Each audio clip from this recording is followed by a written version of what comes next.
السلام علیکم ورحمۃ اللہ وبرکاتہ۔ الحمد للہ نحمده ونستعینه ونستغفره ونؤمن به ونتوکل علیہ ونعوذ باللہ من شرور انفسنا ومن سیئات اعمالنا، من يهده الله فلا مضل له ومن يضلله فلا هادي له، ونشهد أن لا إله إلا الله وحده لا شريك له، ونشهد أن سيدنا ونبينا ومولانا محمدا عبده ورسوله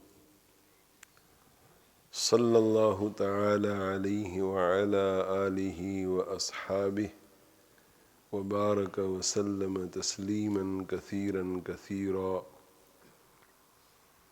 أما بعد فأعوذ بالله من الشيطان الرجيم، بسم الله الرحمن الرحيم، فاذكروني أذكركم واشكروا لي ولا تكفرون، يا أيها الذين آمنوا استعينوا بالصبر والصلاة إن الله مع الصابرين، صدق الله مولانا العظيم وصدق رسوله النبي الأمي الكريم، ونحن على ذلك لمن الشاهدين والشاكرين، والحمد لله رب العالمين، رب اشرح لي صدري ويسر لي أمري واحلل عقدة من لساني يفقه قولي، سبحانك لا علم لنا إلا ما علمتنا إنك أنت العليم الحكيم،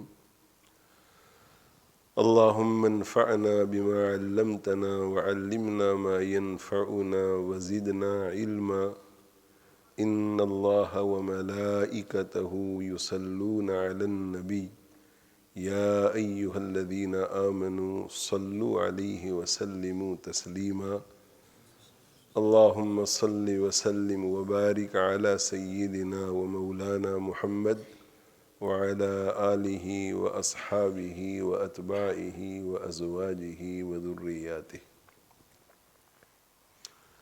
اللہ تعالی شانہ کی توفیق سے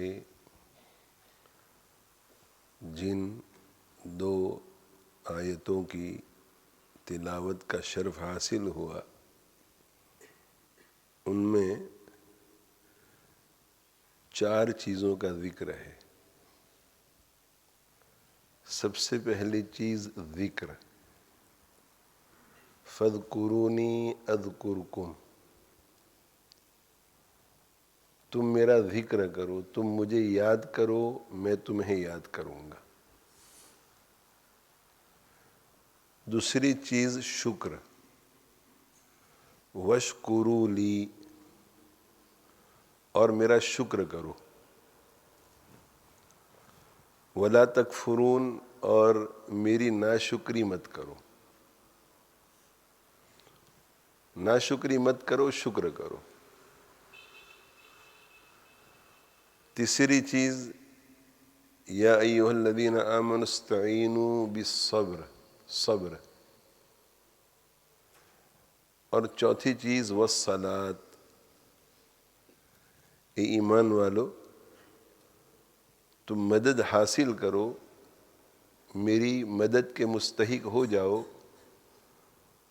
صبر کے ذریعے اور صلاۃ کے ذریعے، صبر کر کے اور نماز پڑھ کر میری مدد حاصل کرو، میری مدد کے مستحق ہو جاؤ۔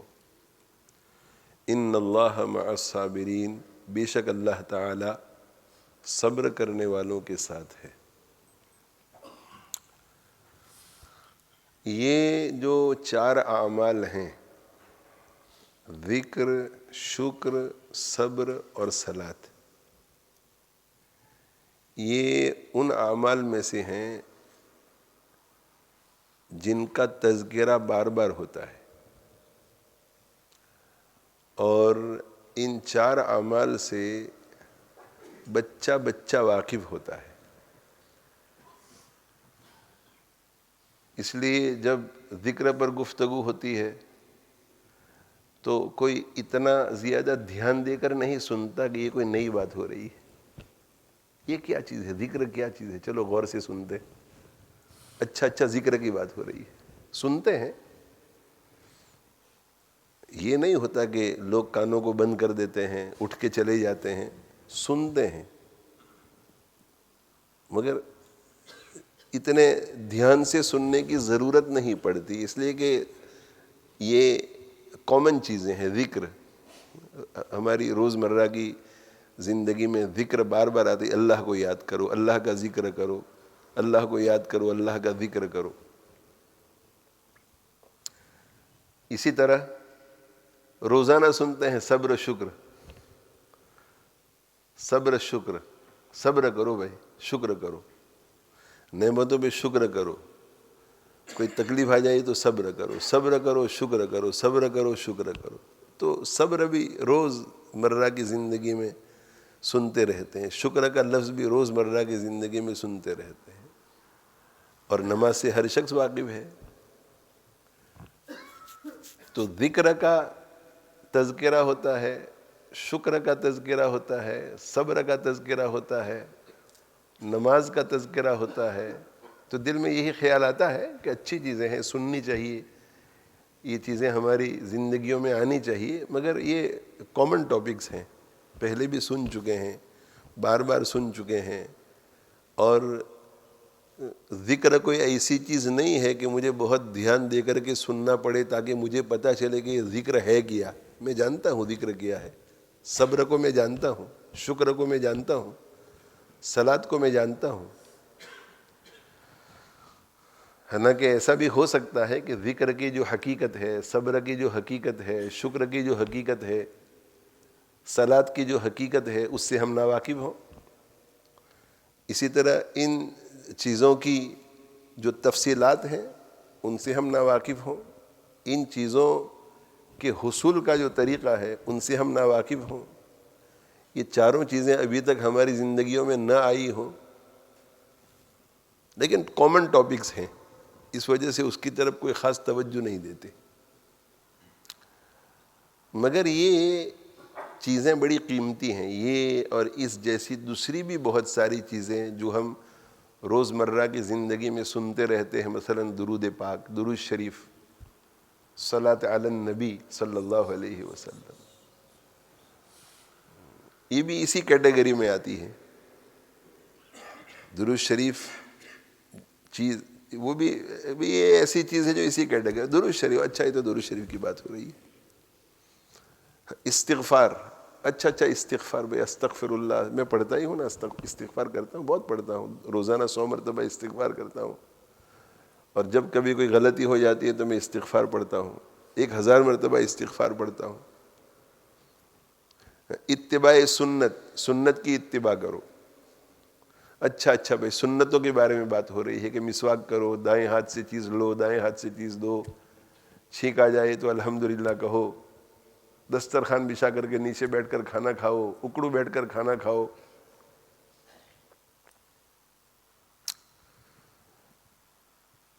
تو یہ ایسی چیزیں ہیں جن کی طرف ہم جتنی توجہ کرنی چاہیے نہیں کرتے، جیسی توجہ کرنی چاہیے ویسی نہیں کرتے۔ حالانکہ یہ ایسی چیزیں ہیں کہ ان میں سے ایک ایک چیز اتنی وزنی ہے اور اتنی قیمتی ہے کہ اگر کوئی شخص ان میں سے صرف ایک چیز کی طرف توجہ کر لے اور اسے اپنی زندگی کا مقصد اور نصب العین بنا دے اور وہ چیز اس کی زندگی میں آ جائے تو پورا دن آ جائے گا۔ ایک شخص صرف صبر کو مقصد بناتا ہے کہ مجھے 24 گھنٹے صبر کرنا ہے، صبر کرنا ہے، تو صبر کی تو 3 قسمیں ہیں۔ ایک تو یہ ہے کہ جب مصیبت آ جائے، طبیعت کے خلاف کوئی بات پیش آ جائے، کوئی ناگوار چیز پیش آ جائے، تو میری طرف سے کوئی ریاکشن نہیں ہوگا، نہ اللہ جل جلالہ وعم نوالہ کے حق کو پامال کروں گا ریاکشن سے، شکایت کر کے، زبان پر کوئی برا لفظ لا کر، نعوذ باللہ من ذالک، نہ میں مخلوق کے خلاف کوئی ریاکشن لا کر کے مخلوق کے حقوق کو پامال کروں گا، صبر کر جاؤں گا، ضبط کر جاؤں گا، یہ کڑوا گھونٹ میں پی جاؤں گا. صبر. تو صبر 3 قسم کے ہیں، ان میں سے ایک صبر یہ ہے. اردو میں صبر اس کو کہتے ہیں کہ جب کوئی مصیبت آ جاوے، جب کوئی تکلیف آ جاوے، جب طبیعت کے خلاف کوئی ناگوار واقعہ پیش آ جاوے تو اس وقت اسے برداشت کر لینا، اسے ٹالریٹ کر لینا، اسے صبر کہتے ہیں. اور صبر جو ہے، صبر اس کی دوسری قسم یہ ہے کہ اللہ جل جلالہ وعم نوالہ کے کسی حکم کو پورا کرنے میں جتنے ڈوز ہیں، فرض کو ادا کرنے میں، واجب کو ادا کرنے میں، آگے پھر صبر اور بڑھتا ہے سنت کو ادا کرنے میں، مستحب کو ادا کرنے میں، نفل کو ادا کرنے میں جو ناگواری پیش آتی ہے، اس ناگواری کو برداشت کر لوں گا مگر میں اسے بجا لاؤں گا، یہ بھی صبر ہے. اور صبر کی تیسری قسم اللہ جل جلالہ وعم نوالہ نے کسی چیز سے رکنے کے لیے کہا ہے. زنا مت کرو، شراب مت پیو، بد نظری مت کرو، موسیقی مت سنو، فلموں کو مت دیکھو. تو ان چیزوں سے بچنے میں جو ناگواری پیش آتی ہے، اس ناگواری کو برداشت کر لوں گا مگر ان چیزوں سے بچوں گا. یہ 3 قسم کے صبر ہیں، اور تینوں کو صبر اس لیے کہتے ہیں کہ تینوں میں ناگواری کو برداشت کرنا پڑتا ہے. ایک شخص جو ہے وہ تکلیف میں مبتلا ہو جاتا ہے، آج ماں کا انتقال ہو گیا، کل بیٹے کا انتقال ہو گیا، پھر گھر میں چوری ہو گئی، اور دل یہ کرتا ہے کہ چیخیں، چلائیں، رخسار پر تماچے ماریں، اپنے گریبان کو پھاڑیں، شکوے شکایت کریں، لیکن نہیں، وہ اپنے اس تقاضے کو دباتا ہے اور اس کڑوے گھونٹ کو پی لیتا ہے.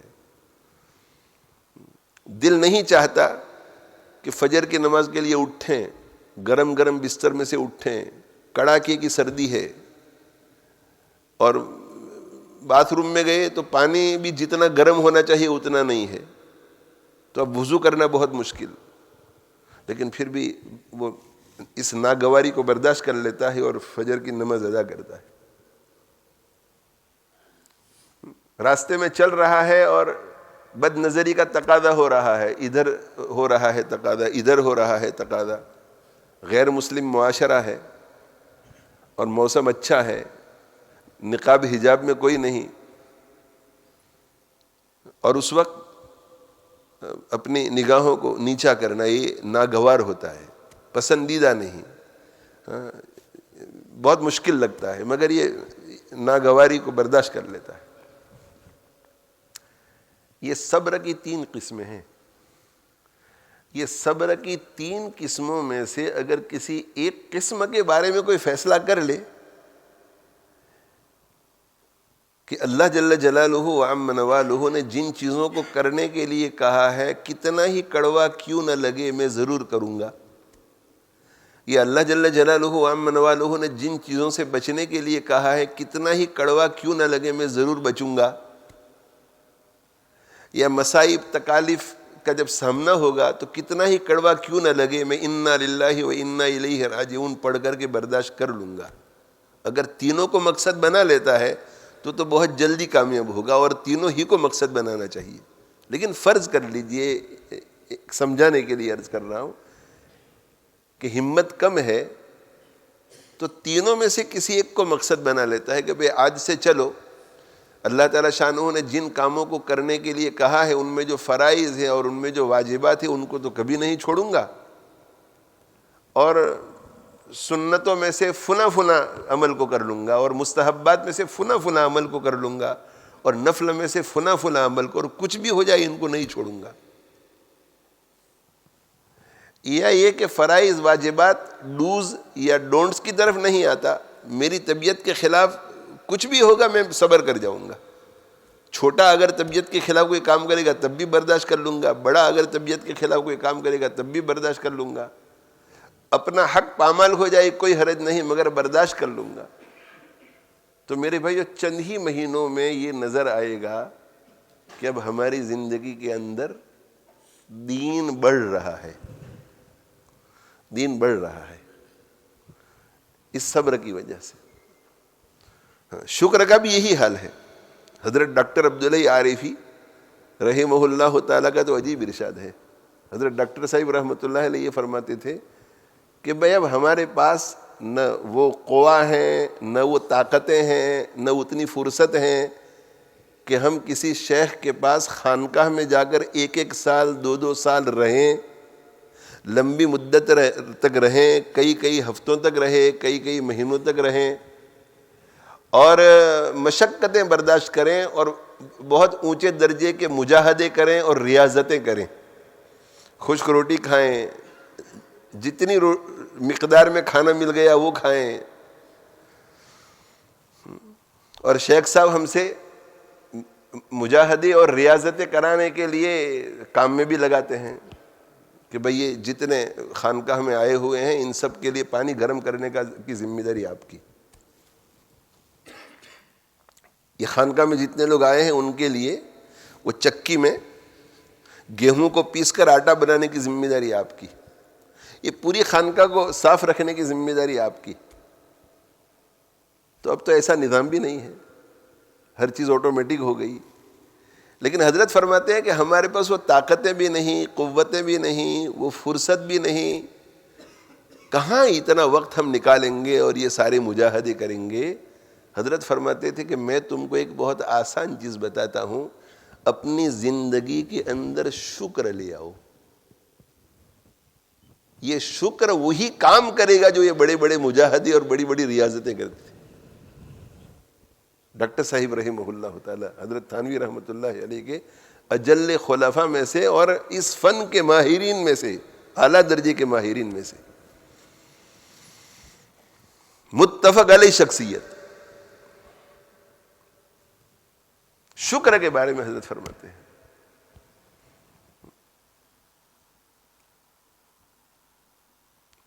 اور جہاں تک صلاۃ کا تعلق ہے، صلاۃ تو زندگی میں ہم صبر بھی لائیں، صبر تینوں قسم کا صبر. اور صبر جو ہے وہ 2 حصوں میں تقسیم ہو جائے گا. ایک فرض صبر، ایک فرض صبر، جو چیزیں فرض ہیں، جو چیزیں واجب ہیں وہ فرض صبر ہے. اور پھر سنت، جیسے ابھی اذان ہوگی، اذان کے بعد 4 رکعت سنت غیر مؤکدہ ہے، یہ فرض نہیں ہے، آپشنل ہے، اختیاری چیز ہے. کریں تو اجر و ثواب ملتا ہے، ترقی ہوتی ہے، اور اگر نہیں کریں گے تو پکڑ نہیں ہوگی. اب ہمارے پاس 2 اختیار ہے، یا تو ہم 4 رکعت سنتیں پڑھیں یا بیٹھے رہیں. تو ایک شخص جو ہے وہ پڑھنا نہیں چاہتا مگر مجبور کرتا ہے اپنے آپ کو کہ نہیں میں انشاءاللہ 4 رکعت سنت پڑھ لیتا ہوں.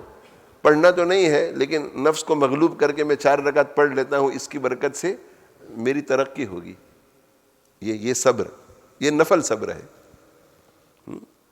تو یہ صبر ہے. صبر حرام سے بچنے کے لیے آدمی صبر کرتا ہے، مکروہ تحریمی سے بچنے کے لیے صبر کرتا ہے، یہ فرض صبر ہے. اور مکروہ تنزیہی سے بچنے کے لیے صبر کرتا ہے، یہ نفل صبر ہے. تو صبر کرتا ہے، صبر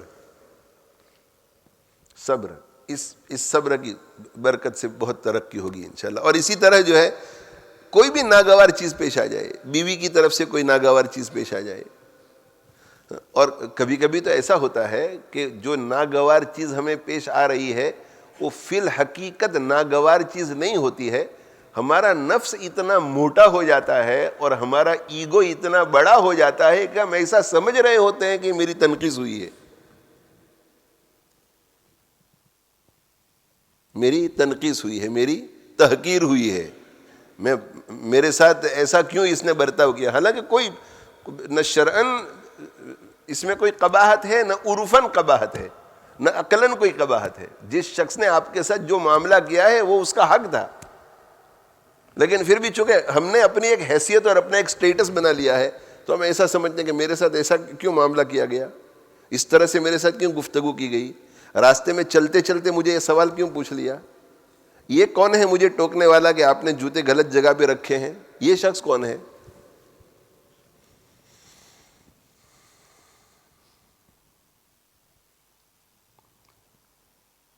اللہ تعالیٰ شانہ میرے بھائیوں ہمیں تواضع بھی نصیب فرماوے. نہ شوکت لے کے آیا ہوں نہ عظمت لے کے آیا ہوں, تواضع لے کے آیا ہوں, تواضع لے کے آیا ہوں. اور یہ تواضع کب آئے گی ہمارے دلوں میں؟ جب اللہ کی محبت پیدا ہوگی. نہ شوکت لے کے آیا ہوں نہ عظمت لے کے آیا ہوں, محبت لے کے آیا ہوں, محبت لے کے آیا ہوں. اصل شعر یہ ہے, نہ شوکت لے کے آیا ہوں نہ عظمت لے کے آیا ہوں, محبت لے کے آیا ہوں, محبت لے کے آیا ہوں. میرے دل میں تو اللہ کی محبت ہے, اور جب اللہ کی محبت دل میں پیدا ہو جاتی ہے تو اپنی عظمت ختم ہو جاتی ہے, اپنی شان ختم ہو جاتی ہے, اپنی شوکت ختم ہو جاتی ہے. تو جب اللہ کی محبت دل میں آ گئی ہے تو اس کا مطلب یہ ہے کہ اللہ کی محبت پاکیزہ ہے, اور پاکیزہ چیز گندی جگہ پہ نہیں آ سکتی. تو اب دل سے رذائل کی گندگیاں ساری نکل گئی ہیں, اور اخلاق حمیدہ فضائل کی ساری اچھائیاں آ گئی ہیں, اور انہی اچھائیوں میں سے ایک اچھائی تواضع ہے. اس لیے میں نے تھوڑا شعر کو بدل کر کہا, نہ عظمت لے کے آیا ہوں نہ شوکت لے کے آیا ہوں, تواضع لے کے آیا ہوں, تواضع لے کے آیا ہوں. اور مشائخ کے یہاں ہم اسی لیے جاتے ہیں, بیعت اسی لیے ہوتے ہیں, اپنا تعلق اسی لیے جوڑتے ہیں کہ ان کی سرپرستی میں یہ رذائل نکل جاوے, رذائل نکل جاوے اور فضائل آ جائیں. اور سب سے اخیر میں نکلنے والا رذیلہ کون سا ہے؟ سب سے اخیر میں نکلنے والا یہ بڑائی, یہ ایگو, یہ تکبر, یہ کبر. تو جب دل میں سے تکبر نکل جاتا ہے, کبر نکل جاتا ہے, اس کا مطلب ہے کہ سارے رذائل اب نکل گئے ہیں. اسی لیے خواجہ صاحب رحمۃ اللہ علیہ نے حضرت تھانوی رحمۃ اللہ علیہ کی بارگاہ میں جب پہنچے تو یہ درخواست کی تھی کہ نہیں کچھ اور خواہش آپ کے در پہ میں لایا ہوں, مٹا دیجئے مٹا دیجئے, مٹنے ہی کو آیا ہوں. مٹنے ہی کو یعنی میرے دل سے تکبر نکل جائے اور تواضع آ جائے, اور جب یہ بات آ جائے گی تو اس کا مطلب ہے کہ پوری میری اصلاح ہو جائے گی.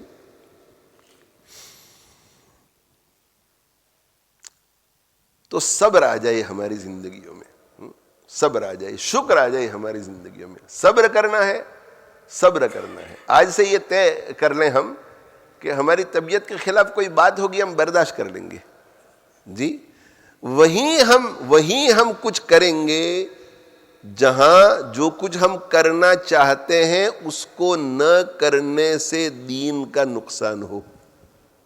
مثال کے طور پر ہمارے بیٹے نے ہمیں کسی ایسی چیز کی طرف متوجہ کیا جس کی طرف ہمیں متوجہ ہونا چاہیے, اس وقت ہم ہمارے غصے کو, ایگو کو ضبط کر لیں گے, اس کو دبا لیں گے اور صبر کر جائیں گے. لیکن اگر بیٹا ایسا کوئی کام کر رہا ہے جس میں اس کے دین کا نقصان ہے اور وہاں صبر کرنے میں اس کا نقصان ہو رہا ہے, تو اس کی اصلاح کے لیے, اس کے فائدے کے لیے ہماری طرف سے ریاکشن ہوگا, اور وہ ریاکشن بھی نفس کی مرضی کے مطابق نہیں, ہمارے کنٹرول میں اللہ کی مرضی کے مطابق ہوگی.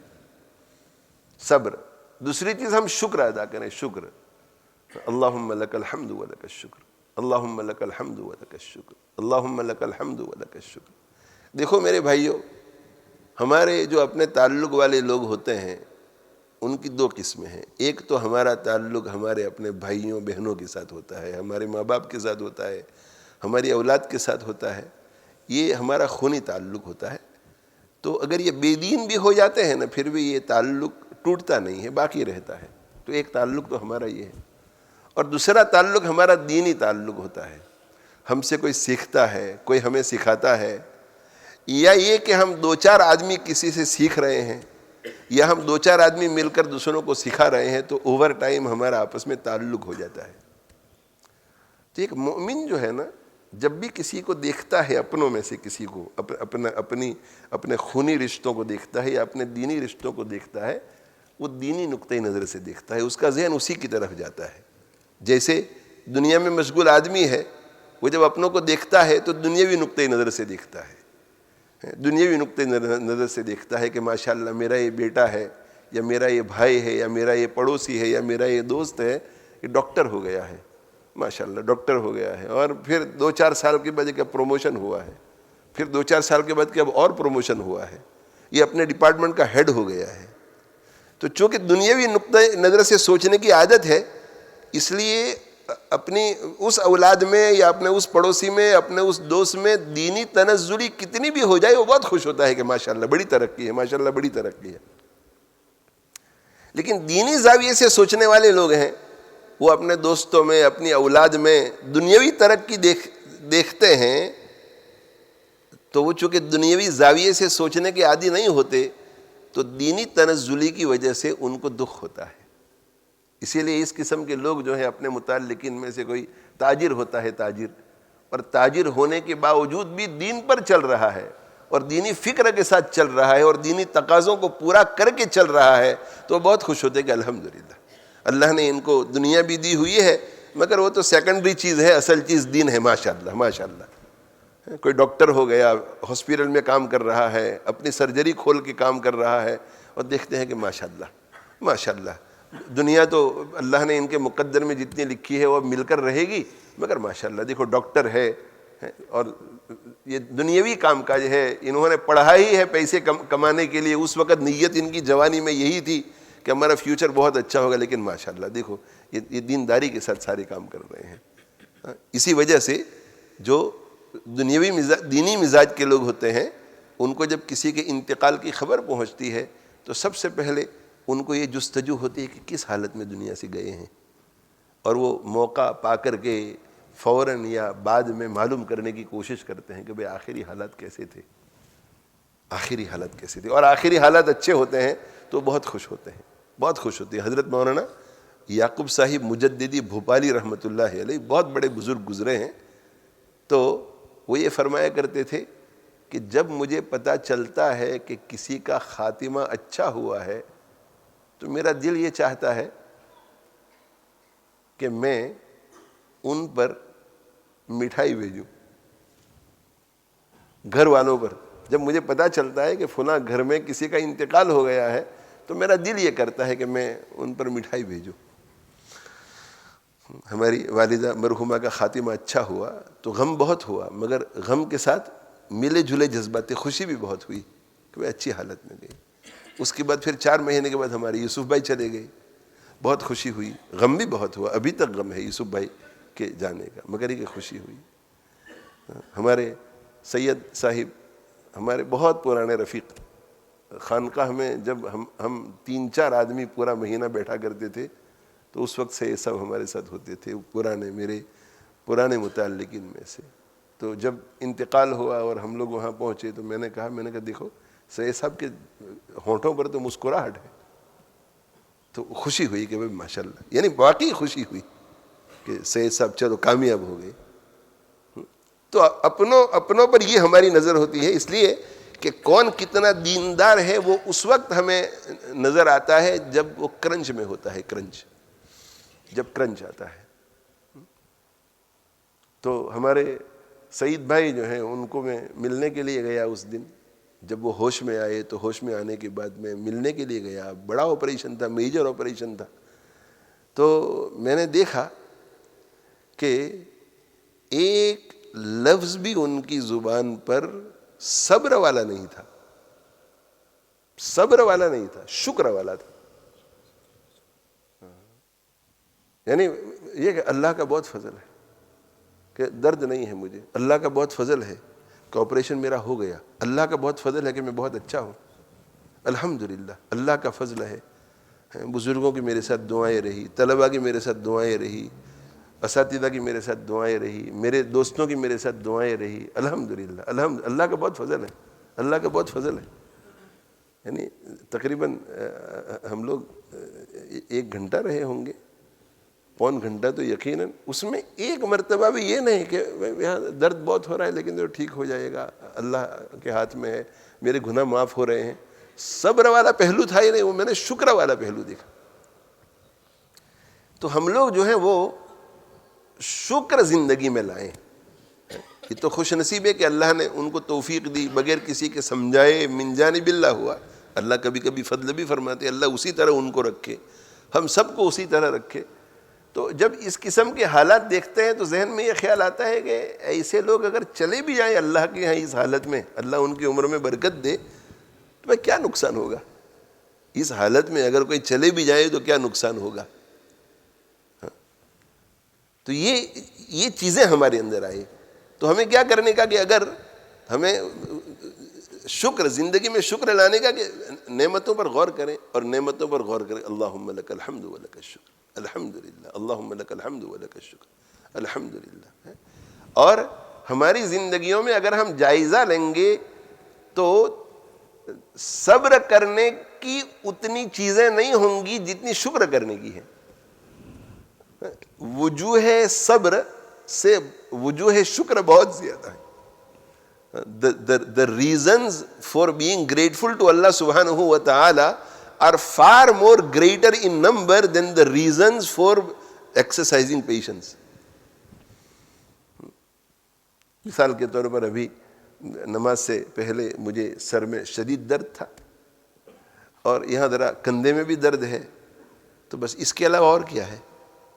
سر میں درد ہے, کندھے میں درد ابھی بھی ہلکا سا ہے, ابھی بھی درد ہے, اس کی طرف توجہ گئی تو پتہ چلا. تو یہ دو چیزیں. اس کے علاوہ آنکھیں دیکھو بالکل ٹھیک ہیں, دونوں کانوں کو دیکھو بالکل ٹھیک ہے, زبان کو دیکھو بالکل ٹھیک ہے. تو اب ان دو چیزوں پر صبر کرے اور باقی چیزوں پر شکر بھی کرے, یعنی صبر بھی کرے کہ اللہ کی طرف سے ہے, یہ بھی اللہ کی طرف سے ہے, میں صبر کروں گا تو اللہ میرے گناہوں کو معاف کرے گا, اور یہ صبر کا سلسلہ اسی طرح زندگی میں چلتا رہا تو اللہ تعالیٰ میرے درجے بلند کرے گا. اللہ وہ دن بھی لائے کہ میں اس مقام پر پہنچ جاؤں کہ اللہ تعالیٰ تکلیف کی وجہ سے میرے درجوں کو بلند کرے, اللہ مجھے ایسا نیک بنا دے. مگر یہی نہ روکے, صرف صبر پر نہ روکے, شکر پر بھی آئے کہ یہ تو صبر ہو گیا مگر ہاتھ دونوں ٹھیک ٹھاک ہیں, انگلیاں ٹھیک ہیں, دانت سب ٹھیک ہیں, آنکھیں ٹھیک ہیں. حضرت میاں جی سید اصغر حسین شاہ صاحب رحمۃ اللہ علیہ دیوبند کے بڑے بزرگوں میں سے تھے, وہاں کے استاد حدیث تھے اور بڑے اللہ والے تھے, بڑے اللہ والے تھے, بڑے اللہ والے تھے. اور تواضع کا پتلا, تواضع کوٹ کوٹ کر بھری ہوئی تھی, بڑے اللہ والے تھے. ان کی علمی حیثیت اور ان کی روحانی حیثیت دونوں کے اوپر جو ہے سب ہمارے حلقہ دیوبند کا اتفاق کہ نہیں بڑے اللہ والے تھے اور بڑے صاحب علم آدمی تھے.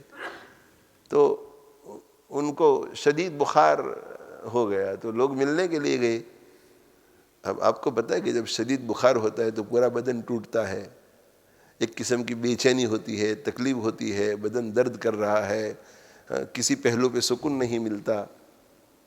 اور جب بھی کوئی آتا ہے تو کہ بھائی بہت درد ہو رہا ہے, سر میں بھی بہت درد ہے, میری ہڈیاں ٹوٹ رہی ہیں, اسی طرح شکوے ہوتے ہیں, بخار ہو گیا ہے. تو لوگوں نے کہا کہ حضرت طبیعت کیسی ہے؟ تو کہ بھائی میری آنکھیں بھی بالکل ٹھیک ہے الحمدللہ, اور میرے دونوں کان بھی بالکل ٹھیک ہے الحمدللہ, اور گردے بھی بالکل ٹھیک ٹھاک ہے, میرا دل بھی بالکل ٹھیک ہے الحمدللہ, دماغ بھی بالکل ٹھیک ہے, جتنے اعضاء کو وہ گنوا سکے وہ گنوا اسے رکھے, بس تھوڑا سا بخار ہے وہ بھی ٹھیک ہو جائے گا. شکر. تو زندگی میں ہمیں شکر لانا ہے, یہ شکر اور شکر لانا ہے. اور یہاں میں یہ بات بھی عرض کر دوں کہ یہ چیزیں آتی نہیں ہیں, ان چیزوں کو لانا پڑتا ہے. جی ہم میں سے جو سلوک میں چل پڑتے ہیں ان کی بہت چاہت ہوتی ہے کہ میں صابر ہو جاؤں, بہت چاہت, اور حقیقت میں جینیوئنلی ان کی قلبی تمنا ہوتی ہے, وہ جھوٹے نہیں ہوتے حقیقت میں, کہ میری زندگی میں صبر آ جائے, میری زندگی میں شکر آ جائے, میری زندگی میں ذکر اس درجے کا آ جائے کہ ہر وقت اللہ مجھے یاد رہے, اور میری زندگی میں نماز بھی آ جائے. ہوتا ہے, لیکن یہ چیزیں آتی نہیں ہیں, ان کو لانی پڑتی ہے. جی حضرت خواجہ صاحب رحمۃ اللہ علیہ کا غالباً ایک شعر ہے, خواجہ صاحب ہی کا ہے غالباً, وہ شعر تو مجھے اس وقت مستحضر نہیں ہے مگر اس کا مضمون مستحضر ہے کہ دل لگتا نہیں, تو کہ دل نہ لگنے پر شکوہ کہ میرا دل لگتا نہیں ہے, اللہ کی یاد میں میرا دل لگتا نہیں. تو خواجہ صاحب نے یہ لگتا نہیں ہے, اسے لگانا پڑتا ہے, یہ لگتا نہیں اسے لگانا پڑتا ہے. تو ہمارے دل میں جب صبر نہیں ہے تو صبر کو لانا پڑے گا, ہمارے دل میں شکر نہیں ہے تو شکر کو لانا پڑے گا, ہماری زندگی میں نماز نہیں ہے تو نماز کو لانا پڑے گا, نماز میں خشوع نہیں ہے تو خشوع کو لانا پڑے گا. اور اس کی جب ہم محنت کریں گے تو انشاءاللہ یہ چیزیں آئیں گی، ضرور آئیں گی. تو شکر کو لانا ہے ہمیں. پہلے یہ ساری چیزیں مینیول ہوگی اور پھر آٹومیٹک ہو جائے گی. جیسے ڈرائیونگ تو پہلے جو ہے مینیول ہوتی ہے. مینیول کا معنی یہ کہ بعد میں بھی مینیول ہوتی ہے مگر بعد میں آٹومیٹک جیسی ہو جاتی ہے. یہاں سے لیسٹر سے لنڈن تک پہنچ جاتا ہے اور اس سے پوچھے کہ بھئی وہ آپ کے گیئر باکس کے اوپر کتنی مرتبہ آپ کا ہاتھ گیا تھا، ہاتھ گیا بھی تھا یا نہیں، تو وہ یہی کہے گا کہ گیا تو ہوگا لیکن مجھے خیال نہیں رہا. بھئی کلچ کے اوپر، بریک کے اوپر آپ کے پاؤں کتنی مرتبہ گئے آپ، تو کہ گیا تو ہوگا مگر مجھے خیال نہیں ہے. میرر کے اندر آپ دیکھ رہے تھے کہ نہیں، سائیڈ کے میرر پر، اوپر والے میرر پر، سامنے، تو کہ بھئی دیکھ رہا تو ہوں گا مگر مجھے یاد نہیں ہے. یعنی آٹومیٹک ہو جاتا ہے. تو یہ شروع میں جیسے ہم ڈرائیونگ کرتے ہیں اور بہت احتیاط سے کرنا پڑتا ہے. کبھی میرر میں دیکھتے ہیں تو سامنے گاڑی ادھر ادھر چلی جاتی ہے، آگے دیکھتے ہیں تو میرر پر نہیں دیکھ سکتے. تو جیسے اس کی پریکٹس، تو اسی طرح شکر کی بھی پریکٹس کرنی پڑتی ہے، صبر کی بھی پریکٹس کرنی پڑتی ہے، ذکر کی بھی پریکٹس کرنی پڑتی ہے، اور صلاۃ کی بھی پریکٹس کرنی پڑتی ہے.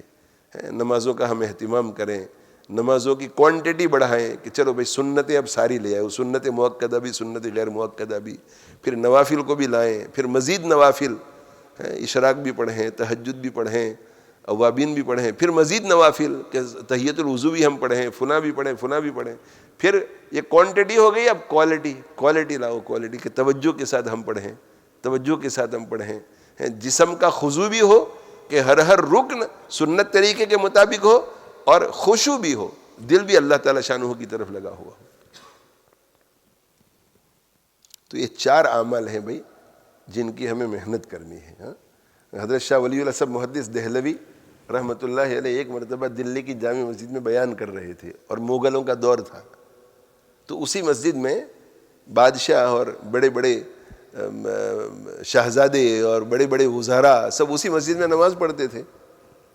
تو حضرت نے بیان کرتے ہوئے فرمایا کہ اے دلی کے شہزادو، اے دلی کے شہزادو، اے دلی کے سلطنت والو، سنا ہے کہ تمہارے پاس بڑے بڑے خزانے ہیں. تو میری بات سنو، تمہارے سارے خزانے ایک ساتھ جمع کر لیے جائیں تو تمہارے سارے خزانے مل کر میرے دل کا مقابلہ نہیں کر سکتے. شاہ ولی اللہ صاحب کہ یہ سینہ ہے، اس سینے کے اندر ایک دل ہے، یہ دل اتنا قیمتی ہے کہ تم سب کے خزانے ایک ساتھ مل جاؤ پھر بھی اس دل کا مقابلہ نہیں. کیوں بھائی؟ اس لیے کہ اس دل میں کیا ہے؟ اللہ کا ذکر ہے. اس دل میں اللہ کا ذکر ہے، اس دل میں اللہ کا شکر ہے، اس دل میں اللہ کا صبر ہے، اس دل میں فضائل ہیں، خصائل ہیں. یہ دل یقین اور نفس ایمان اور کمال ایمان سے آراستہ ہے، اس لیے اس دل کا مقابلہ نہیں کر سکتے. اور یہ دل ایسا کیسے بنتا ہے؟ محنت سے بنتا ہے، محنت سے بنتا ہے. اس دل میں اللہ کو اتارا جاتا ہے، ایسے لوگوں کی صحبت اختیار کی جاتی ہے جن کے دلوں میں اللہ کی یاد ہے، اللہ والوں کی صحبت. اور اس دل میں ذکر کر کر کے اللہ کو اتارا جاتا ہے، اللہ کو اتارا جاتا ہے. قرآن مجید میں ایک آیت ہے، ان الملوک اذا دخلوا قریۃ افسدوها وجعلوا اعزۃ اہلها اذلہ. ان الملوک، بے شک بادشاہ، یہ بلقیس نے کہا اپنے وزراء سے، ان سے مشورہ کیا کہ ہمیں کیا کرنا چاہیے. پتہ چلا ہے کہ سلیمان آ رہے ہیں اس طرف، تو کیا کرنا چاہیے ہمیں. خط آیا ہے سلیمان کی طرف، انہ من سلیمان و انہ بسم اللہ الرحمن الرحیم اللہ تعالی علیہ واتونی مسلمین، فرما بردار ہو جاؤ. تو کیا کریں ہم؟ تو انہوں نے کہا کہ ہم لڑنے کے لیے تیار ہیں، آپ حکم کیجیے. تو بلقیس نے کہا کہ دیکھو، ان الملوک اذا دخلوا قریۃ، اگر ہم ان سے لڑیں اور یہ ہم پر غالب آ گئے تو یہ ہماری بستیوں میں داخل ہو جائیں گے، ہمارے شہروں میں داخل ہو جائیں گے. اور بادشاہ جب کسی علاقے کو فتح کرتے ہیں اور فتح کر کے کسی بستی میں داخل ہو جاتے ہیں تو جالو ان الملوک اذا دخلوا قریۃ افسدوها، اسے برباد کر دیتے ہیں، پلنڈر کرتے ہیں، وہ ادھر گھروں کو آگ لگا دیتے ہیں، توڑ دیتے ہیں، کھیتیوں کو برباد کر دیتے ہیں، اور وجالو عزت اہلھا اذلہ، اور اس بستی میں رہنے والے جو عزت والے لوگ ہوتے ہیں ان کو ذلیل کر دیتے ہیں، ان کی کوئی حیثیت نہیں رہتی۔ کل کے بڑے بڑے جو رؤسا تھے، اور کل کے بڑے بڑے جو وزراء تھے، اور کل کے بڑے بڑے جو باوجاہت لوگ تھے، آج سب غلام ہیں، سب قید و بند میں بیٹھے ہوئے ہیں۔ ان میں سے کتنوں کے تو سر قلم کر دیے جائیں گے، کتنوں کو غلام بنا لیا جائے گا، حیثیت کوئی نہیں رہتی، ان کا پاور سارا ختم ہو جاتا ہے۔ اس لیے ایک دم لڑنے کی بات چیت پر نہیں آنا چاہیے، گویا اس نے مشورے کے جواب میں بلقیس نے کہا۔ خیر، حضرت تھانوی رحمۃ اللہ علیہ فرماتے تھے کہ اس آیت کو سامنے رکھ کر کے میں ایک تمثیل بیان کرنا چاہتا ہوں، اور وہ تمثیل کیا ہے؟ حضرت فرماتے تھے کہ ان الملوک، بادشاہ جب داخل ہو جاتے ہیں کسی بستی میں، تو حضرت فرماتے کہ بادشاہوں کے بادشاہ تو اللہ جل جلالہ وعم نوالہ ہے، اور حضرت فرماتے ہیں کہ یہ ہمارا دل جو ہے یہ بھی تو ایک بستی ہے،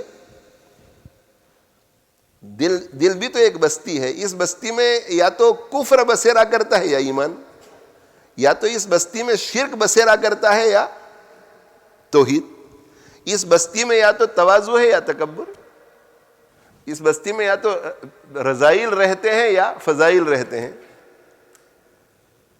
تو تھانوی رحمۃ اللہ علیہ فرماتے تھے کہ بستی ہے بستی ہمارے دل کی، جس میں بہت شان و شوکت اور عزت کے ساتھ رذائل رہ رہے ہیں، رذائل نے بسیرا کر لیا ہے ہماری اس بستی میں، اور یہ جو رذائل ہیں جنہوں نے بڑی شان و شوکت کے ساتھ بسیرا کر لیا ہے، ان کو اگر پامال کرنا ہو اور ان کو ذلیل کرنا ہو اور ان کو اپنی اصلی جگہ پر لانا ہو تو بادشاہ کو داخل کرو، اس میں اللہ کی یاد کو داخل کرو، اللہ کی محبت کو داخل کرو۔ ان الملوک اذا دخلوا قریۃ، اس لیے کہ بادشاہ جب کسی بستی میں داخل ہو جاتا ہے تو ویران کر دیتا ہے اس کو، یعنی اس کی وہ بستی جو لوگ اس میں رہ رہے ہوتے ہیں ان کی ویرانی آتی ہے، اور وہاں جو عزت والے اور شان و شوکت والے لوگ ہیں ان کو گراتا ہے وہ بادشاہ اور ذلیل کرتا ہے، اور وہاں پر پھر نئی بستی آباد ہوتی ہے اس کے لوگوں کی۔ تو حضرت تھانوی رحمۃ اللہ علیہ فرماتے تھے کہ اس میں بادشاہ کو اتارو، بادشاہ کو اتارو، اللہ اتر جاوے، اس میں اللہ اتر جاوے، اللہ جل جلالہ وعم نوالہ کو دل میں اتارنے کی صحیح کرو میرے بھائیو۔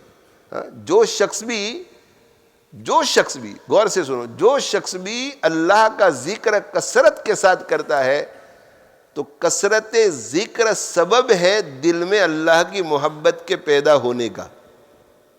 توجہ سے سننا، اللہ جل جلالہ وعم نوالہ نے چیزوں میں تاثیر رکھی ہے۔ پانی کی کیا تاثیر ہے؟ پانی، جو شخص بھی پانی پیے گا پیاس بجھے گی۔ دیکھو یہ تو اللہ کے ہاتھ میں ہے، اگر اللہ چاہے تو پانی سے پیاس نہ بھی بجھے، لیکن عام طور پر ہوتا کیا ہے، اللہ نے پانی میں کیا تاثیر رکھی ہے؟ تو پانی سبب ہے پیاس کے بجھنے کا۔ روٹی کھاتے ہیں، چاول کھاتے ہیں، کوئی بھی فوڈ کھاتے ہیں، کھانے پینے کی چیزیں جو بھی ہے وہ پیٹ میں جاتی ہے تو کیا ہوتا ہے؟ بھوک مٹتی ہے۔ عام آدمی بیمار نہ ہو اور وہ کھاتا ہے تو اس کی بھوک مٹتی ہے۔ تو کھانا جو ہے، کھانا، طعام، یہ سبب ہے بھوک کے مٹنے کا۔ پانی یہ سبب ہے پیاس کے بجھنے کا۔ اللہ کا ذکر کثرت کے ساتھ جب کیا جائے یہ سبب ہے اللہ کی محبت کے دل میں پیدا ہونے کا، یہ سبب ہے۔ پانی سبب ہے ڈوبنے کا، اگر کسی کو تیرنا نہ آتا ہو تو اگر کوئی پانی میں چھلانگ لگائے گا تو ڈوبے گا جی۔ اور چھری سبب ہے کٹنے کا، اگر چھری آپ پھیریں گے کسی چیز پر تو وہ چیز کٹے گی۔ تو کثرت ذکر سبب ہے دل میں اللہ کی محبت کے پیدا ہونے کا، یعنی اسباب محبت الہیہ میں سے ایک بہت اہم سبب کیا ہے؟ کثرت ذکر۔ اب اگر کوئی شخص کثرت ذکر کثرت ذکر. ایک شخص فرض کر لیجئے کہ وہ یہ چاہتا ہے کہ نہ بھائی نہ میں تو پیاسا ہی رہنا چاہتا ہوں, پیاسا ہی رہنا چاہتا ہوں, اپنے اختیار سے وہ پیاس بجھانا نہیں چاہتا. ایسا ہوتا تو نہیں لیکن سمجھانے کے لیے کہہ رہا ہوں. تو اس کا دل چاہے نہ چاہے, اگر 2-4 آدمیوں نے اسے پکڑ کے اس کے منہ میں پانی جبرن داخل کیا اور حلق کے نیچے اتارا تو کیا ہوگا بھئی؟ پیاس رہے گی کہ بجھ جائے گی؟ بجھ جائے گی. یہ پانی کا خاصہ یہ ہے. تو کثرت ذکر آپ جب کرتے ہیں تو آپ اللہ کی محبت کو دل میں لانا چاہے نہ چاہے, کثرت ذکر سبب ہے اللہ کی محبت کے دل میں پیدا ہونے کا. توجہ سے سننا. اور اللہ کی محبت پاکیزہ ہے. تو اگر ہم اللہ کے ذکر میں مشغول رہیں گے, کثرت ذکر کریں گے, تو کثرت ذکر کے نتیجے میں اللہ کی محبت چلنا شروع کری گئی ہمارے دل کی طرف. اس لیے کہ یہ ذکر کا خاصہ ہے, جو ذکر کرے گا اس کے دل میں اللہ کی محبت آئے گی. اللہ کی محبت پاکیزہ ہے, اور یہ پاکیزہ محبت گندی جگہ پر نہیں ٹھہر سکتی, گندی جگہ پہ داخل نہیں ہو سکتی. اگر ہم کثرت ذکر کا اہتمام کریں گے اور ہمارا ذکر اس درجے پر پہنچ جائے گا کہ اب اللہ کی محبت کا سبب بن جائے گا, تو اللہ کی محبت جیسے ہی ہمارے دلوں کی طرف متوجہ ہوگی تو اس محبت کے دل میں اترنے سے پہلے اللہ ہمارے دل کو تمام رذائل کی گندگیوں سے پاک کر دے گا, اس لیے کہ ناپاک جگہ پر وہ محبت داخل نہیں ہو سکتی. خود بخود سارے رذائل دور ہو جائیں گے. اللہ تعالی شانہ مجھے آپ کو عمل کی توفیق عطا فرمائے. بس اسی پر اکتفا کرتا ہوں. بہت اختصار کے ساتھ میں نے بغیر کسی خاص ترتیب یا ربط کے بات کر دی, اور کوئی ارادہ بھی نہیں تھا اس پر گفتگو کرنے کا. ابھی نماز کے بعد تک, یہاں آنے تک تو یہ بات چل رہی تھی کہ تو کچھ بولے گا یا کتاب میں سے پڑھ کر سنا دوں. تو ذہن میں یہی تھا کہ بھئی کتاب میں سے پڑھ کر سنا دے. سر میں درد بھی کافی تھا, لیکن پھر یہ خیال آیا کہ نہیں, چلو کچھ بات کر دیتے ہیں. ہمارے کچھ مہمان بھی آئے ہوئے ہیں, ایک مہمان پورچوگل سے ہے, ایک مہمان دبئی سے ہے, اور ان کو یہی مجلس بھی ملنے والی ہے. اسی مقصد کے لیے وہ سفر کر کے آئے ہیں. تو ان دونوں کی وجہ سے میرے دل میں خیال آیا کہ نہیں, آج کچھ میں خود ہی گفتگو کرنے کی کوشش کروں. تو یہ ان دونوں کی خلوص والی طلب کا نتیجہ ہے کہ اللہ تعالی شانہ نے اچھا مضمون زبان سے ادا کروا دیا. اللہم لک الحمد و لک الشکر. تو بس بھئی یہ 4 چیزیں تو ہیں, مگر ان کے علاوہ اور بھی جو کامن چیزیں ہیں, محنت کرو اور ان کو اپنی زندگیوں میں لانے کی کوشش کرو. تو صلاۃ کے سلسلے میں عرض یہ ہے کہ نماز ان الصلاۃ تنہی عن الفحشاء والمنکر, نماز زندگی میں آ جاتی ہے تو ساری برائیاں زندگی میں سے نکل جاتی ہے. 5 وقت کی نمازوں کا اہتمام ہو, جماعت کے ساتھ اہتمام ہو, سنن مؤکدہ سنن غیر مؤکدہ کا بھی اہتمام ہو. اور اب سالہ سال سے ہم پڑھ رہے ہیں تو ذرا خضوع ہو. خضوع کا معنی کیا کہ ظاہری اعتبار سے اطمینان ہو. اصل میں خشوع کا معنی یہ ہے کہ دل میں اطمینان ہو. دل میں اطمینان کا کیا معنی؟ دل دکان میں بھی ہے, دل فیکٹری میں بھی ہے, دل بیوی بچوں میں بھی ہے, دل ہاسپٹل میں بھی ہے, دل روزی میں بھی ہے, اور کچھ اللہ میں بھی ہے. تو یہ دل تو پریشان ہے, یہ سکون والا نہیں ہے. سکون والا دل کس کو کہتے ہیں؟ جو دل صرف اللہ کی طرف متوجہ ہو, اس کو خشوع کہتے ہیں. اور خضوع کس کو کہتے ہیں؟ دل کے علاوہ باقی جسم کے جتنے اعضاء ہیں وہ مطمئن ہو جائیں. جی نماز شروع کی, اللہ اکبر, نہیں, یہ اطمینان نہیں ہے. سنت طریقے, اللہ اکبر, سنت طریقے کے مطابق. تو خشوع دل کے اطمینان کو کہتے ہیں, اور خضوع جسم کے ظاہری اعضاء کے اطمینان کو کہتے ہیں. تو نمازیں تو بہت سالوں سے پڑھ رہے ہیں, بہت سے احباب ہیں جو 5 وقت کی نمازیں, لیکن ہو سکتا ہے کہ کوانٹٹی میں اضافہ نہ ہو رہا ہو اور کوالٹی میں اضافہ نہ ہو رہا ہو. تو کوانٹٹی میں بھی اضافہ ہو اور کوالٹی میں بھی اضافہ ہو.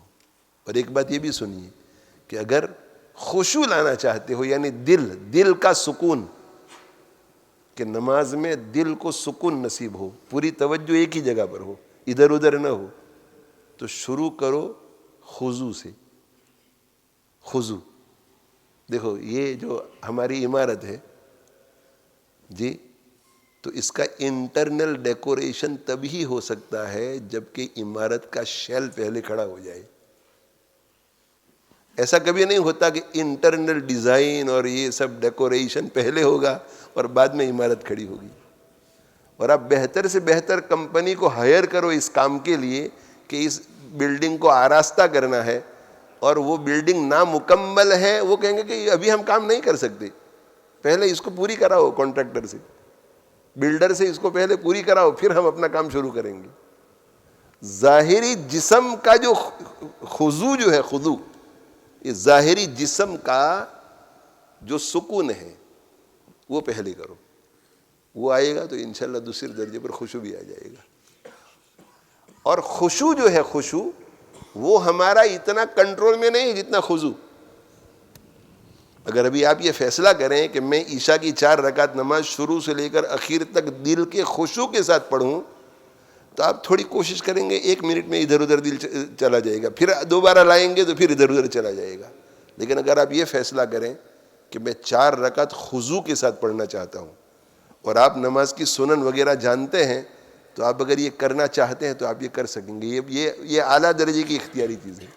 تو دیکھو اللہ تعالیٰ شانہ نے ہمارے لیے کتنا آسان کیا کہ خضوع کو اختیاری بنایا, یعنی والنٹری ہے, یہ ہمارے کنٹرول میں ہے. تو کہ یہ تمہارے کنٹرول میں ہے, اس کو تم زندگی میں لے آؤ, نماز میں لے آؤ. دل کا خشوع جو تمہارے کنٹرول میں نہیں ہو میں لے آؤں گا. یہ نہیں فرمایا کہ خشوع تم لاؤ تو خضوع میں لاؤں گا, نہیں, خضوع تم لاؤ, خشوع میں لاؤں گا. تو نماز میں بھی ترقی ہونی چاہیے. الحمدللہ, اللہ کا خوب شکر ادا کرو, سب کہو بھائی اللہم لک الحمد ولک الشکر, کہ نماز کی اللہ ہم لوگوں کو توفیق دیتا ہے, جس درجے میں بھی ہے توفیق دیتا ہے. جو کوتاہیاں ہیں اللہ معاف کرے, لیکن اب اس سے آگے بھی تو بڑھو, اس سے آگے بھی تو بڑھو. تو نماز میں ترقی ہو. پھر صبر کے بارے میں بھی عرض کیا جا چکا, اور شکر کے بارے میں بھی عرض کیا جا چکا, اور ذکر کے بارے میں بھی عرض کیا جا چکا. یہ 4 چیزیں ہیں, ان میں سے سب پر محنت کرو, کسی ایک پر محنت کرو. اللہ تعالیٰ شانہ ہم سب کو توفیقات سے نوازے, اور اللہ تعالیٰ شانہ ہمارے دل کی بستی جو ہے اسے خوب آباد فرما دے اور ویرانی سے بچائے.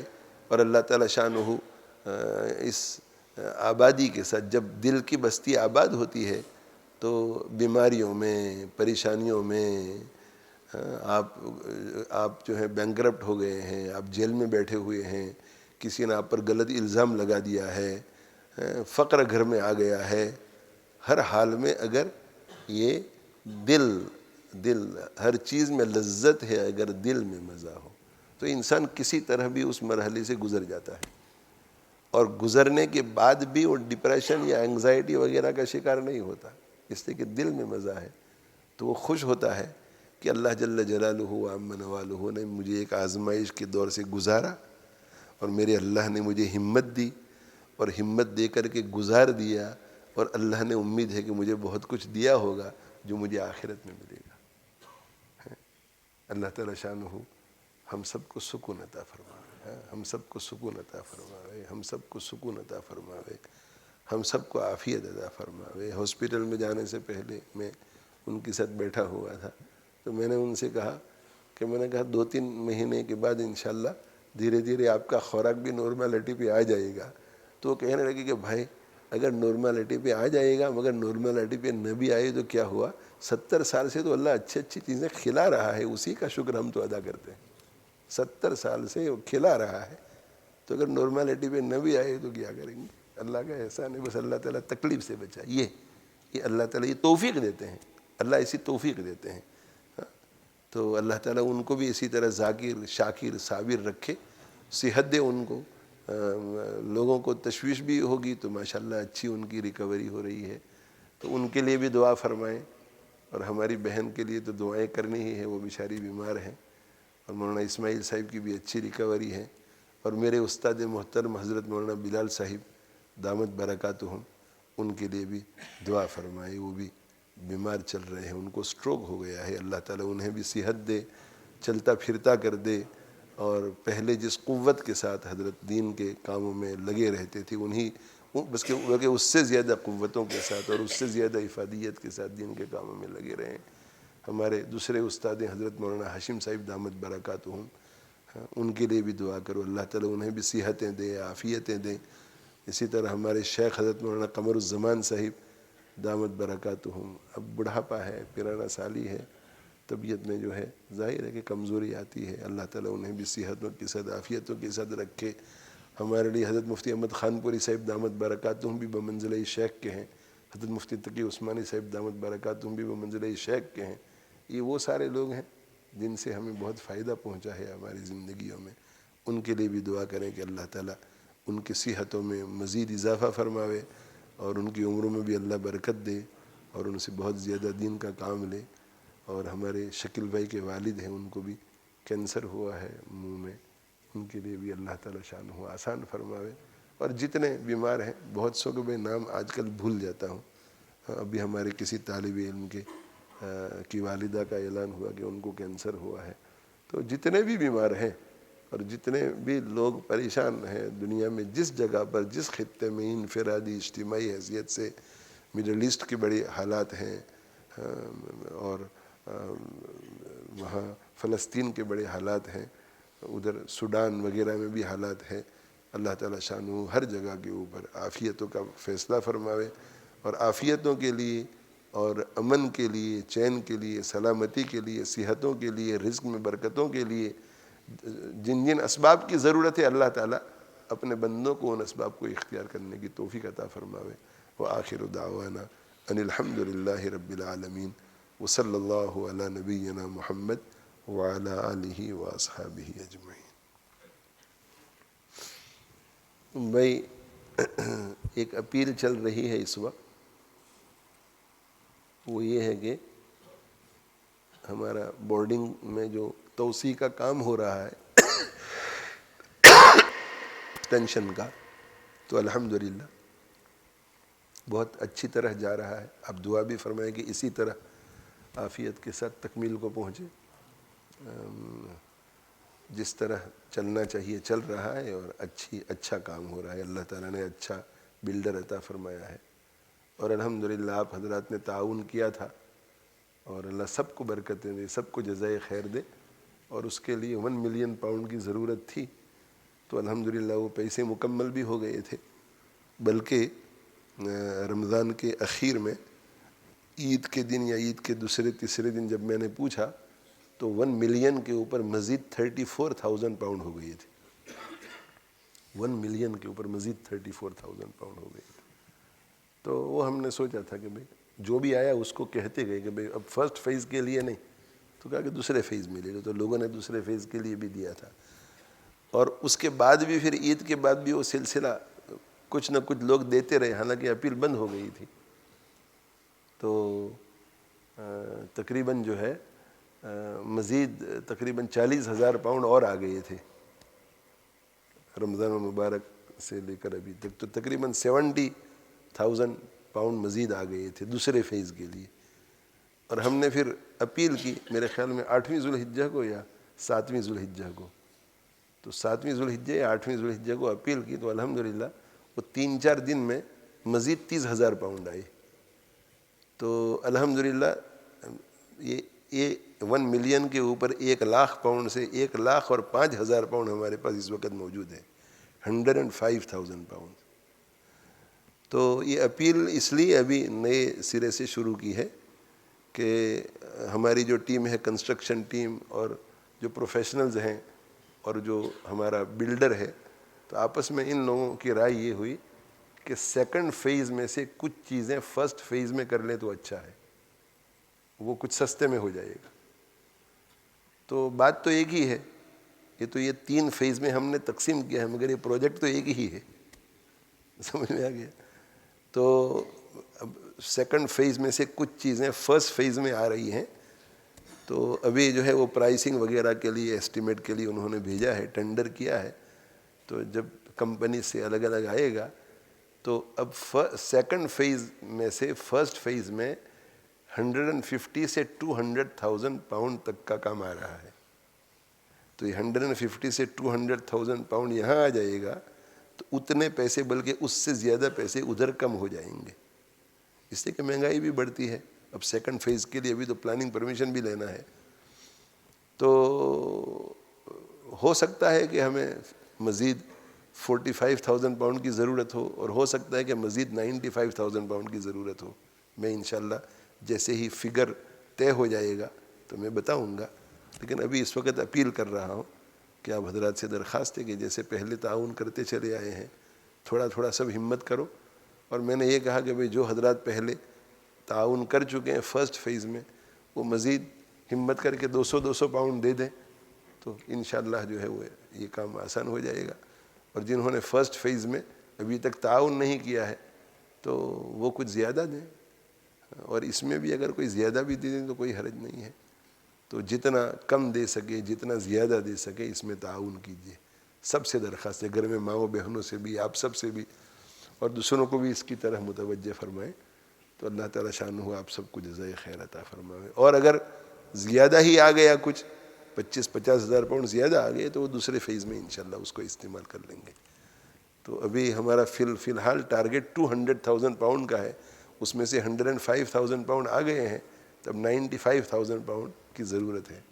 پھر جب وہ آ جائے گا انشاءاللہ، ایسٹیمیٹ آ جائے گا، تو اس میں سے جو کچھ مائنس کرنا ہوگا مائنس کر کے میں آپ کو اطلاع کر دوں گا انشاءاللہ. آپ کو پتہ ہے ہم ٹرانسپیرنٹ رہتے ہیں، سب صاف صاف بات کرنا. اسی لیے یہ لمبی چوڑی تفصیل بھی جو ہے نا، اسے ورنہ اتنا کہہ دینا کہ بھئی اتنی مزید ضرورت ہے، مگر اس سے کویسچن مارکس لوگوں کے دلوں میں آتے ہیں. تو اللہ تعالیٰ شانہ آپ سب کو جزائے خیر عطا فرمائے. جزاکم اللہ خیر. پیچھے طریقہ آپ کو معلوم ہے، آن لائن بھی کر سکتے ہیں، دفتر میں بھی دے سکتے ہیں، اور ہر نماز کے بعد پیچھے کوئی بیٹھا ہوا ہوتا ہے ان کو بھی آپ دے سکتے ہیں. جزاکم اللہ خیر. 200 گائیڈ لائن ہے، 200 بھی دے سکتے ہیں، 205 بھی دے سکتے ہیں، 500 بھی دے سکتے ہیں، 100 بھی دے سکتے ہیں، 5 پاؤنڈ بھی دے سکتے ہیں، 1 پاؤنڈ بھی دے سکتے ہیں. ہم نے اسلام آباد میں ایک مولانا عبداللہ صاحب کر کے تھے، شہید ہوئے تھے، بڑے اچھے عالم تھے اور نیک بزرگ تھے. وہ دارالعلوم بری میں 2 مرتبہ آئے تھے، ہمارے یہاں کے سالانہ جلسوں میں ان کا بیان ہوا تھا. بیان بھی بہت عمدہ کرتے تھے. وہ جو لال مسجد کا جو سانحہ پیش آیا تھا، اس کے اس زمانے میں خطیب تھے وہ مولانا عبداللہ صاحب، بڑے عالم تھے وہ. تو انہوں نے قصہ سنایا.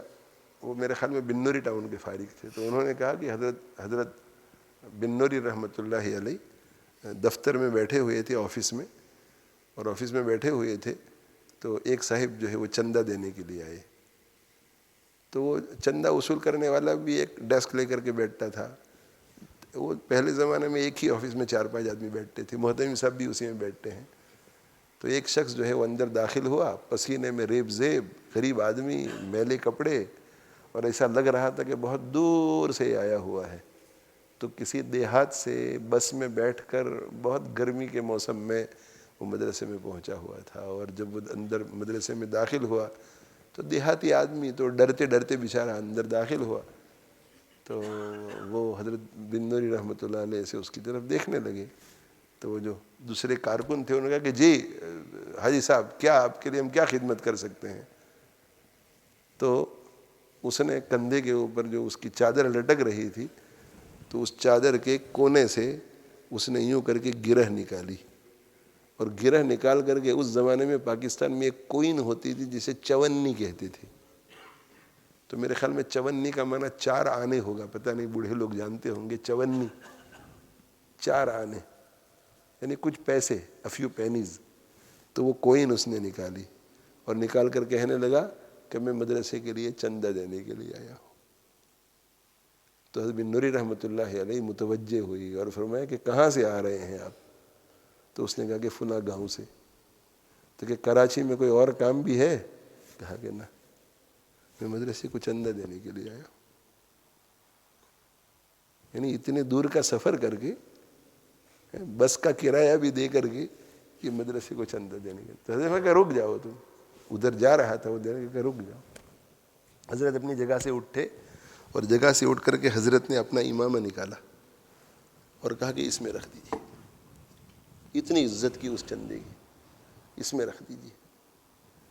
اور پھر حضرت نے اس میں لیا اور اس میں لے کر کے وہ خزانچی جو تھا اس سے کہا کہ اسے خرچ مت کرنا، ہمارے خزانے میں اسے رہنے دینا، اس کی برکت سے ہمارا مدرسہ چلے گا۔ تو یہ تو آج کل ہمارا مزاج ہو گیا ہے کہ بھئی ڈاکٹر صاحب نے 1000 پاؤنڈ دیے اور یہ تاجر صاحب نے 10,000 پاؤنڈ دیے، لہذا یہ زیادہ ہمارے نزدیک قیمتی ہے، اور یہ نہیں۔ اخلاص کے پیسے، خون پسینے کے پیسے، دل سے جو پیسے دے، دل سے اگر 1,00,000 پاؤنڈ دے تو بہت قیمتی، اور دل سے کوئی دکھانے کے لیے 1,00,000 پاؤنڈ دیتا ہے، حرام کی کمائی سے 1,00,000 پاؤنڈ دیتا ہے۔ اسی لیے میں تو اللہ سے دعا کرتا ہوں، شروع ہی سے عادت ہے کہ اللہ ہمارے مدرسے کی ساری ضرورتیں پوری فرما، اور اسی پیسے کو آنے دے جو حلال کا ہو، حلال کا نہ ہو اس پیسے کو یہاں مت آنے دے۔ تو یہ تو اپیل کرتے ہیں کہ اتنی ضرورت ہے، مگر اب جو جتنا دے سکے، جتنا زیادہ دے سکے زیادہ دو، مگر جتنا اگر کسی کی صلاحیت نہیں ہے تو کوئی حرج نہیں ہے، جتنا دو۔ انشاءاللہ آپ سب حضرات نے ہمیشہ تعاون کیا ہے اور ہمیشہ ہمارے کام ہو گئے ہیں، یعنی آپ یہ دیکھیے کہ اللہ تعالیٰ شانہ نے کتنا فضل فرمایا۔ بس وہ نظر بھی لگ جاتی ہے، اس لیے اب میں زیادہ تفصیل بیان نہیں کرتا، لیکن ماشاءاللہ ہمیشہ آپ حضرات، تو یہ بھی کام انشاءاللہ یہ 3 فیض یہ بھی ہو جائے گا انشاءاللہ۔ میں چاہتا ہوں کہ اللہ تعالیٰ عمر میں برکت دے اور یہ 3 کام جو ہے وہ میری زندگی میں ہو جائے، تاکہ پھر اس کے بعد جو ہے اللہ تعالیٰ اپنے پاس بلائے۔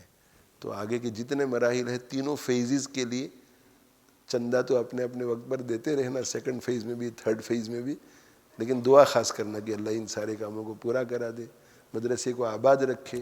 جن مقصد کے لیے لوگ پیسے دے رہے ہیں، اللہ تعالیٰ یہاں کے سٹاف کو، یہاں کے طلباء کو اس کی قدر کر کے اس کے مطابق عمل کروائے، تاکہ ان لوگوں کو آخرت میں اجر و ثواب ملے۔